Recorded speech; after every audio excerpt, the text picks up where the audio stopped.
الحمدللہ والصلاۃ والسلام علی رسولہ الکریم، اما بعد۔ یہ دوست کہتے ہیں کہ میرے چھوٹے بھائی 9 محرم الحرام کو وفات پا گئے، انا للہ و انا الیہ راجعون۔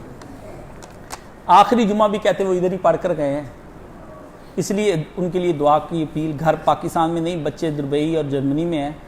بابی عدت باہر گزارنا چاہتی ہیں، آپ سے رہنمائی کی گزارش ہے۔ بابی جہاں بھی جانا چاہتی ہیں ان کو وہاں عدت گزارنے کی اجازت ہے۔ عدت میں 2 کام نہیں کیے جاتے۔ ایک، عورت بناؤ سنگار نہیں کر سکتی۔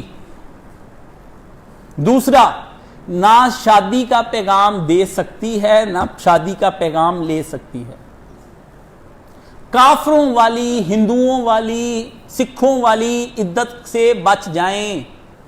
عورت کا پردہ، چہرہ، اندر والے کھاتے، آئے بندے کے ساتھ ملنا نہیں، وہ تو ایسے بنا دی جاتی جیسے نجس اور حرام شے، اس کو ذہنی مریض بنا دیتے ہیں آپ۔ نبی پاک نے جو عدت نبی کے دین کے اندر ہے وہ صرف 2 چیزیں ہیں۔ ایک کہ عورت بناؤ سنگار نہیں کر سکتی، لپسٹک پاؤڈر نہا دو کے بال شال بنا کے بن ٹھن نہیں سکتی، وہ نہائے دھوئے کپڑے بدلے اپنے سادہ رہے گی، خوشبوئیں نہیں لگا سکتی وہ اس طرح کی، ٹھیک ہے، ایک بات۔ دوسری بات، شادی کا نہ پیغام دے سکتی، کسی کو شادی کا نہ پیغام لے سکتی، بوڑھی ہو یا جوان ہو، سب کے لیے یہی ایک مسئلہ ہے۔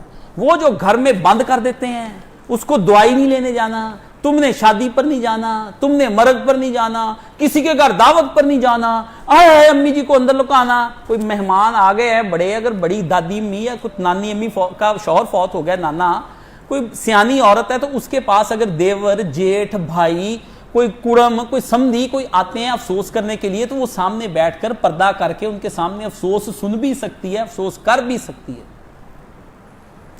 یہ جاہلانہ عدت جو ہے، اس سے بچیں، اللہ تعالیٰ آپ کو دین کا سچا شعور و فہم عطا فرمائے۔ یہ جاہلانہ عدتیں نبی پاک علیہ السلام نے نہیں بتائیں، یہ ہندوؤں سے، مشرکوں سے، سکھوں سے آپ رہ کر آئے ہیں، آپ نے ان سے سیکھا ہے۔ ستی ہو جاتی ہیں، اندر واڑ دیو، باہر نہ نکلن دیو، کیوں آپ کر رہے ہیں؟ لڑکیوں کو ذہنی مریض بنا دیا، جوان لڑکیاں جن کے شوہر مر گئے ان کو آپ نے ذہنی مریض بنا دیا۔ وہ بچوں کو سکول چھوڑنے جا سکتی ہے، سبزی لینے جا سکتی ہے، دوائی لینے کے لیے جا سکتی ہے، اپنے ساتھ اگر رات باہر رہنی ہے تو اس کے بارے میں علماء نے کہا کہ اس کے ساتھ کوئی محرم بھی ہونا چاہیے، بھائی، کوئی بھتیجا، کوئی بھانجا ساتھ ہونا چاہیے، اگر رات باہر رہنے کا موقع بھی اس کو ملتا ہے کہ اس کا اس طرح سے ہونا چاہیے، اس لیے عدت وہاں پر وہ گزار سکتی ہے۔ اللہ تعالیٰ ان کی مغفرت فرمائے۔